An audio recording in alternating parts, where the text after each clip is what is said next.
Okay, everybody, let's get started. Hello, everybody, and welcome to the December 2016 Customerville Coffee Break webinar. We're delighted to have you here today.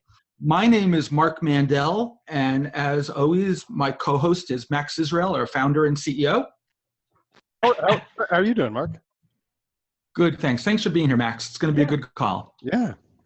So, although this is our fourth coffee break series in the series so far, there may be a few of you guys on the call that are unfamiliar, so just a quick second or two on what is the coffee break program. It's a series of monthly webinars that we produce here at Customerville about customer experience. Each one is new, fresh, short, and to the point, 20, 30 minutes long, all talking about hopefully topical and interesting topics that are going to be important to you in your business. Today, we're going to talk about an interesting topic. Think about the political situation that we all saw as Americans just a few weeks ago.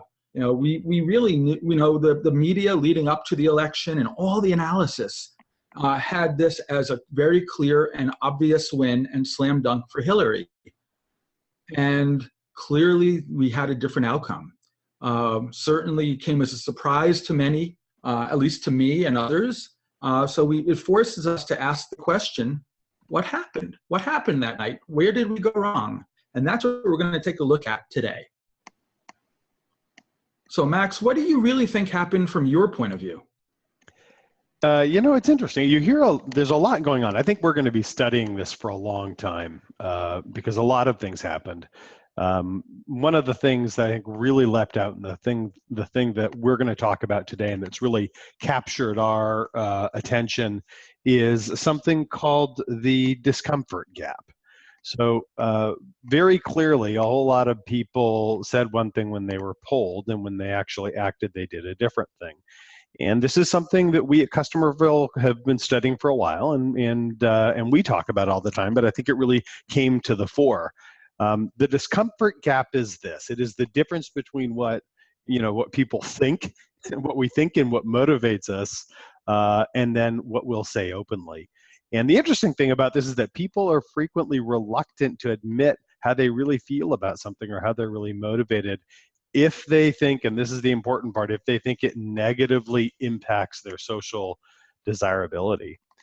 And Mark, I guess the problem with that is that it puts people like you and me, it puts people like the guys on this call in a tough spot because we're at risk of providing incomplete or even mistaken information to our colleagues, and that's a problem. That's a real problem. No, clearly, Max, when people are providing that type of feedback, it seems like, if you're afraid you're going to be judged, or you're afraid you're going to insult somebody in sharing a true and open opinion, sometimes we mask those opinions in how we talk about them.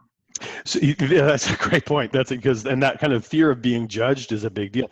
Everybody, think about this. I want you to think about what motivates you. Think about, as we go through this call today, think about what motivates you to make decisions, because you've got this inner core of feelings and inner core of motivations. But what you share with the world is a filtered version of that. And because we're polite as a society, we're kind as a society, and sometimes we're very conscious about how we look. The thing that really jumped out at me the day was this. Two kind of public figures talked about this in the day after the election. One of them was this guy, Frank Luntz, and probably everybody recognizes Frank. He's a commentator on CBS and at times on Fox News, and he's really kind of known as the guru of public opinion. And we saw him in an interview the morning after the election. He was relating a story. He said he'd felt very kind of disquieted by polling results leading up to the election after this happened to him. He got in a taxi and he said, "So who are you going to vote for?" And the driver kind of hummed and hawed and gave some kind of a pat answer. And Frank kind of could sense he wasn't getting the true scoop. So he kind of, over the course of a 20-minute cab ride, he kept politely after the driver. And finally the driver said, "I'll tell you, I think I'm going to vote for Trump." And Frank couldn't believe it. "Oh, why were you afraid to tell me that?" And the guy said, I didn't want you to judge me. Right? I didn't want you to judge me. He was afraid of what he'd think, because there were some things about the candidate he liked, but there were some things he didn't like.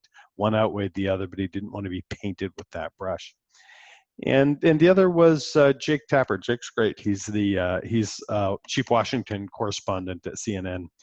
And we saw an interview with him. We saw a story with him where Jake's from Philadelphia. He's actually from South Philly. He doesn't look like it, but I gather South Philly. My daughter goes to college near there, and she says that, these are rough and tumble people, and Jake doesn't look rough and tumble, but he is.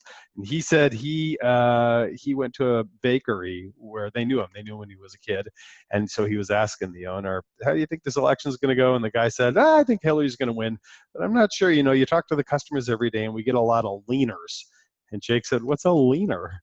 And he goes, "Well, they look left, they look right, they lean into you, and they say, I think I'm going to vote for the other guy. I think I'm going to vote for Donald Trump."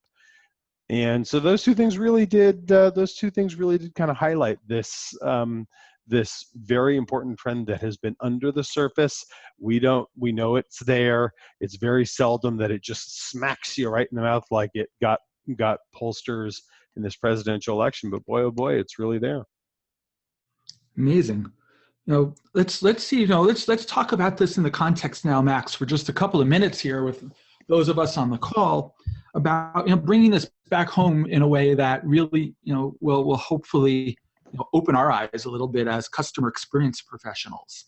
When you stop and think about this type of work and trying to really get to the truth, the idea that that it could be masked for a variety of reasons, like we're talking about here, should be a terrifying idea, because our businesses are, when we really operate in a customer-focused, customer-centric way, we rely on the integrity of the research that we're doing. Right. This is people's jobs. These are our colleagues' jobs on the line. It could be the welfare of our whole company on the line. But yeah, that's what I mean. I don't mean just the research people, but like everybody, right? Absolutely. Imagine, if the cycle starts with your customers providing feedback to you and your company in guarded and incomplete or maybe even misleading ways. If you think about what can cascade from getting this half-truth or misstatement or misrepresentation of our real feelings, it could be something like, you guys are going to be driving action. You guys are going to be making business decisions. You guys are going to be putting new strategy in place for your companies based on the integrity and veracity of the information that you're capturing. And if it's incomplete, or if it's not truthful, or if it's misrepresentative, you're probably getting to a point where you may be driving action on misleading information. All I know, Mark, is I don't want anybody on this call, any of our clients or anybody ever, to feel like the director of research at the New York Times the day after the election. They'll never look at that person the same way again. Imagine you get to a point where it's not just running a survey. You guys could be making multi-million-dollar decisions based on that feedback for your company. Right. And putting new strategies in place and changing business process in a way that you have the best of intentions behind it, but you might be making completely wrong and misguided decisions, or missing out on decisions that need to be made but get missed. All because we didn't have the complete and accurate picture in our surveys, in our programs, to be able to base it on. And I want you to think about these points today when you go on your day today and going back to do your work, because think about your programs and the work that you're doing. How damaging could it be to you and to your company if you're operating on half-truths the way they did in the political campaigns? So when we stop and think about this whole thing, let's take this a little bit further and look at the fact, I'm wondering, Max, is there any real research, to back up these points of views? Yeah, there is. Let's talk about that. There's some really interesting research, there's some new research, but this is actually not a new concept. It's something we periodically forget. I'll walk you through a few of those things. First of all, I don't know if we have any readers of the Psychology Today on the call, which is not like academic research, it's more of a mainstream publication, but if you read Wendy Patrick's piece leading up to the election, she had a couple of pieces that were really interesting and caught our eye, where she pointed out that in particular, operatives for the Trump campaign started seeing some discrepancies between polling when they asked people who they were going to vote for on the phone, or online. People online were much more likely to say they were going to vote for Donald Trump. And this was in the height of a lot of the things that some of which were very unsightly about their candidate. That caused the phone, when you were talking to a live person, that caused the phone polls to drop, but the online ones stayed relatively strong for them. And the discrepancy was believed to be fueled by voter concern about social desirability. And that caused Wendy to say something that should be obvious to all of us, which is that the reality is that the polling is only as reliable as voter transparency. If people aren't telling you the truth, but they're only telling you the filtered truth, well, that's a problem. And if you look at some of the research she cites, and you'll see this, I'm going to show you right now a couple of studies that we look at, but they're really actually very useful and they're important to be familiar with. One is this fabulous study from, I think it's last year. When was this? No, this is 2015, from the Pew Research Center. They did a study about this. They called this mode effect. MODE, mode effect, and they looked at the difference between how people respond to a whole host of questions online versus the phone. And guys, we're not saying you get better answers online. That's not what we're saying. That may be actually true, but that's not the point we're trying to make. The point we're trying to make is that this highlights the fact that people feel that they need to present themselves in a certain light to the interviewer. And because of that, they tend to overstate socially desirable things and understate things that they think might, I love the way they say this, elicit disapproval. I'll show you a couple examples here. These are going to make your eyeballs pop out. Take a look at this. Mark, I'm such a newbie. Can you see my cursor here? Yes, I can. Okay, good. Look at this. When you ask people, are you very satisfied with your family life? People on the phone, when you're talking to a real human being who's walking you through the questions, 62% of people say, yeah, I love it. It's all rainbows and unicorns. But when it was on the web where they weren't talking to a human, there's a ton of daylight between here. All of a sudden, this is a very different story.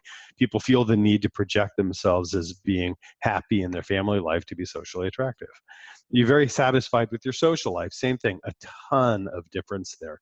But also, we live in a society that for better, where people, people think discrimination, racial discrimination in particular, is a bad thing. And so we're thinking about that a lot. It's part of our social discourse. And when you ask people, do you think there's a lot of discrimination against, for example, gays and lesbians? On the phone, 62% people say, yeah, there is. People think that only 48% of people responded yes when it's by the web. In other words, their true feelings are perhaps here, but they feel the need to kind of overstate them to promote their social acceptability. And then also this at first, Mark, I had to look at this twice. This was the unfavorable. Remember, this study was done in 2000. This part of the study was done in 2014. That's why you see Sarah Palin and George Bush here, because they were more perhaps in the news at that time. But when they say things like, do you have an unfavorable view of Michelle Obama? You can see the phone and web are inverted here, because 16% of people would admit to having an unfavorable view of the First Lady in a phone interview. But as soon as you got them in private, so to speak, on the web, 25% said that they had an unfavorable view of the First Lady. Again, this isn't to say that the web is better because you've taken the human interlocutor out. What we're trying to say here is that there was another truth. And the fact of the matter is, if I could have put a really good interlocutor in front of this person, they could have done some things to see that they weren't giving the truth and kind of surface the truth, which I just think is interesting. One more thing, I'll just show you. This also is really interesting. The Pew study also points out that this extends beyond our views, but also really about how people perceive us. I found this interesting. When you ask people, do you talk with your neighbors basically every day, which is important, right? We all think that's important. You have a good relationship with your neighbors. Are you a good neighbor? Be a good neighbor. We say stuff like that. 58% said yeah, but the truth is when you get in their private moments, the truth is a little bit lower than that. So you see this over and over. What's interesting about this is actually not new. I'll show you. This is from the American Journal of Sociology, from, not making this up, 1972. They were already feeling some concerns about about social desirability as a source of bias and invalidity in survey studies. Look at this, was written in 1972. This is written 45 years ago almost. And look at even the language they used. They were already really close to what was going wrong. And they found that there were two things. In 1972, two things could take us off the rails. One was what they called trait desirability, and the other was, we just talked about this, need for social approval. They actually thought that trait desirability was the most important factor, the thing that could influence those results the most. People who see a characteristic as highly desirable report themselves as higher on that characteristic. Isn't that interesting? So it's clearly people want to associate with the positives, or what they perceive to be the positives. And if they think their answer is going to take them in another direction, they don't tell you the whole truth. Yep, but they want to be elevated in people's eyes. They do. That can be a problem. We've got. Let's talk about some examples. Where is this? Then we know how this is going to affect us when we're polling to see who's going to be president. But most of the people on this call and most of our customers aren't in that business. They're in the business of business. Let's talk a little bit about this, Mark. What do you see here? Yeah, there's a bunch of examples here when you think about it. I mean, whether it be, in our own lives as customer experience people, maybe we work for hotel companies or banking companies or airlines. And there's always the example, Max, like, for example, I'll make one out of my personal life. When I think about, financial services, for example, I remember as a customer of my bank a couple of years ago, I've worked hard my entire career as a small business owner in some cases and a small business employee in others to work hard to be able to accumulate a lifestyle that I look for. And in my personal example, it allowed me, that my work hard sometimes gave me financial rewards for that. I remember the day when I went to the bank to make a deposit and they said, "Oh, Mark, your bank account now, because of, your hard work, allows you to become a preferred customer. And as a preferred customer, you don't have to stand on this line anymore to make a deposit with the teller or get help. You can go to the second floor, and at the special second floor, I mean, literally it was like going into a elegant, beautiful office as opposed to a rundown bank. And it made me feel really good about that. But I'll tell you this, to get up there though, I had to walk past the people who were downstairs, and I felt privileged about that. But I could tell you that I was almost a little embarrassed to do that in front of other people when I was walking past them to get to that second floor elevator, that private elevator, to take me up there. Although I felt darn well in my private moment that I deserved that elevator.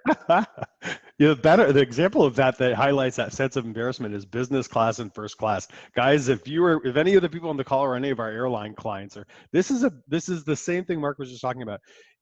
You're in business class and you see in coach class there's a line, 10 people deep for the bathroom, and they start letting people use the first class bathroom, right? And some airlines will do that and some won't. And if somebody were to ask you, gosh, you have all these people crossing their legs, now there's suddenly a line of people in their I went to Disneyland t-shirts in business class. Is it okay, do you mind? You would feel a lot of social pressure to be socially desirable and say, no problem at all. It's no big deal. Many people would feel that way. But the fact of the matter is you paid $4,000 for that seat so you could work in peace and quiet. And you don't actually feel okay. So what you say is, yeah, no problem. But if you have the chance to switch the next time, you'll vote with your wallet and you'll choose the airline that doesn't permit that. That is a classic case of where you're getting an answer that is not the truth. You're getting the socially filtered truth. Mark felt that embarrassment walking past that line, a little twinge there. I have a hotel VIP check-in line. Same thing. You're checking in at night in a hotel where you've worked hard to get. You've got some status with that hotel, and there are 20 people standing in line, and you go to the VIP line and they glare at you. You may feel a little uncomfortable about that. And who knows whether or not the hotel gets the truth from you when you say, hey, is this okay? Well, in front of the customers, you might say, no, it's okay. I don't mind waiting in line a little bit. But the inner baby in us all says, hell no, I've been staying with this place. I'm a successful executive and I'm proud of that. And I've been staying at this place and tracking my points and I deserve this, right? So Max, would it be fair from your viewpoint, to really focus on here on really, what we say versus what we feel, and there's a kind of say versus feel breakdown? That's a great way of putting it. Regardless of what we say, what do we feel? The inner, this is so unprofessional and academic community to say this, but I call this our inner baby, right? That, I feel I deserve better service than others. I like feeling superior, higher class. I want to appear a certain way. A lot of luxury purchase. We have luxury clients. And the fact of the matter is these are sometimes status symbols, right? Driven by a very complex blend of emotions that people aren't always willing to just openly admit. I want to feel validated or reinforced. Here's a good one. I want to feel safe. Mark and I were talking before, guys, about, can we back up? There we go. Look right here where it says corporate buyer. There's an old saying, somebody told us this. What was it? You never get fired for what, Mark? For buying IBM. Right, buying IBM. You never get fired for buying IBM. So you're trying to, if you're trying to get feedback in a low volume, high value situation, an LVHV situation where you're getting feedback in a B2B environment from corporate buyers, that person might not be pleased to just offer up what they feel deep inside. Is there's an element of risk with picking a new vendor. And if you're a new vendor, you're trying to build that relationship, you actually want to know whether or not they feel safe working with you because they're concerned about their career and their job, and that's okay. You need to make it okay for them. So Max, it really begs the question then, so if we've established that there's this gap that exists based on people feeling comfortable or uncomfortable in really expressing themselves, are there things that we as professionals can do to close the gap so that we know we're moving forward in the right direction with the right information to make the right decisions? Yeah, so that's a great question. And that's really, this is what Customer Bill does. Our whole idea is that we think there's a gap, and there is a big gap between how feedback works when two well-intended, well-informed people interact with each other. That's so good. That feedback, even if you're mad at each other, that feedback is so useful and so good. It builds a relationship. As soon as you take it online, most surveys look like a tax form, and we really think that we have the potential to elevate that online feedback experience. That's what we're known for. Blending technology and art and behavioral science to really make a great feedback experience. Here, though, we're talking about this really, that will always help. But here we're talking about how do we get people to open up about things they may be reluctant to admit. And rather than talk about the things that people are used to hearing from us about how you create conversational context, we had a little bit of fun with this. We asked ourselves, well, I don't think your customers guys, everybody on this call, your customers aren't lying to you. They're not being deceitful. They're just not revealing the whole truth. But it's instructional for us, and it's useful for us to ask what happens, who is it who needs to deal with people who are actively lying to them? And how do they get the truth from those people? So we thought, well, let's talk to the CIA. There's a fabulous example of this in a book by Philip Houston, Michael Floyd, and Susan Carnazero called Spy the Lie. You'll love this book. And again, your customers aren't, these are CIA operatives, former CIA operatives whose job is to get people to tell the truth who are actively engaged in lying. Not all of this applies, but there are some really important tones that are going to, themes here that are going to resonate with you. I'll give you a few of them. By the way, on this call, I bet you didn't think we were going to talk about CIA interrogations when we got on this thing. The first of the three tips is have a sincere tone. There's an old saying, the guilty person seeks only to be understood, for to be understood gives the appearance of being forgiven.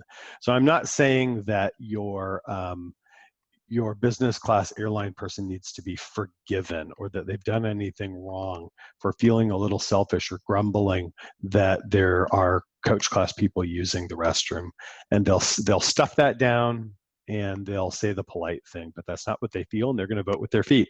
But you can, quote unquote, forgive them if you start by this idea of projecting a calm, empathetic, and sincere atmosphere.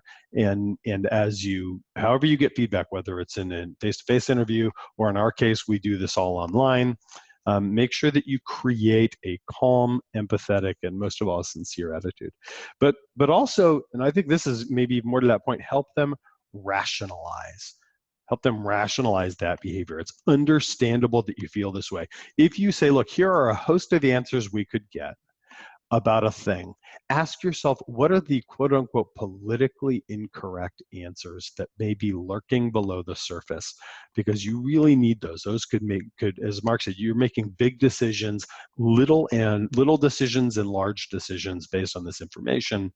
You really need to get to that. I'll give you an example. The business class one, you might tell people, listen, it's okay. We fly business class. It's okay to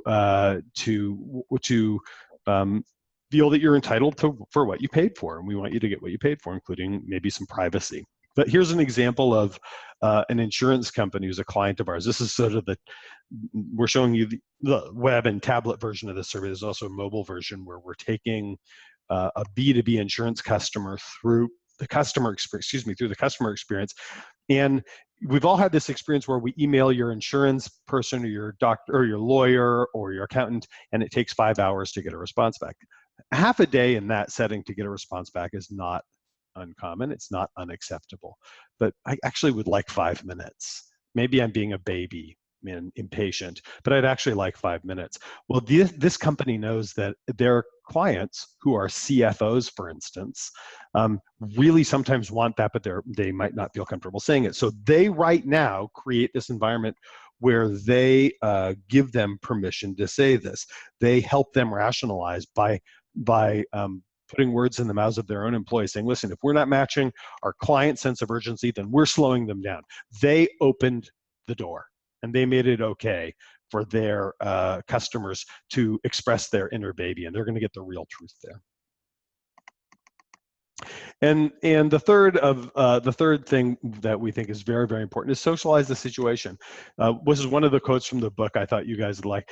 If I have the impression that you and others might think of me as a pariah, if I admit that I did a bad thing, I'm going to be awfully reluctant to admit it. Your customers aren't doing bad things. This is from a book where people are interviewing, CIA operatives are interviewing, all kinds of bad people, right? But they need to get them to admit what they've done and give them information. And one of the first things they do is they say, I can understand why you did. Lots of people do this, right?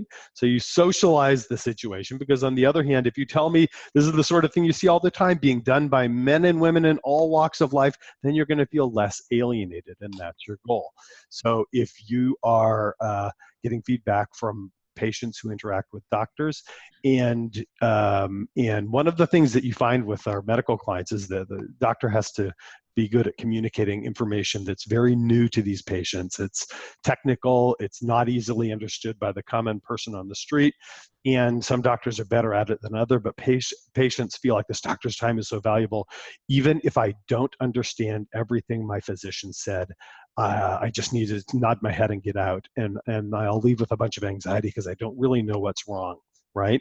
And so one way you deal with that is you say, listen, we have patients from all walks of life, from university professors to space shuttle pilots. None of them understand what I say in the first 5 minutes because it's so new. And there are lots of people who say, I don't understand it. Then when you do that, then the patient feels, hey, I'm not alone if I say, can I admit I don't understand what you're saying right now? It's a great point. Yeah, here's a quick example here. There's some of people who were on an earlier call we did will remember this. This is a good example we gave about this at Ferrari dealership. I think we could even do this better, but the idea that if you place your what is it? It was like $100,000 or $200,000 deposit for a Ferrari. You have a lot of Ferraris, don't you, Mike?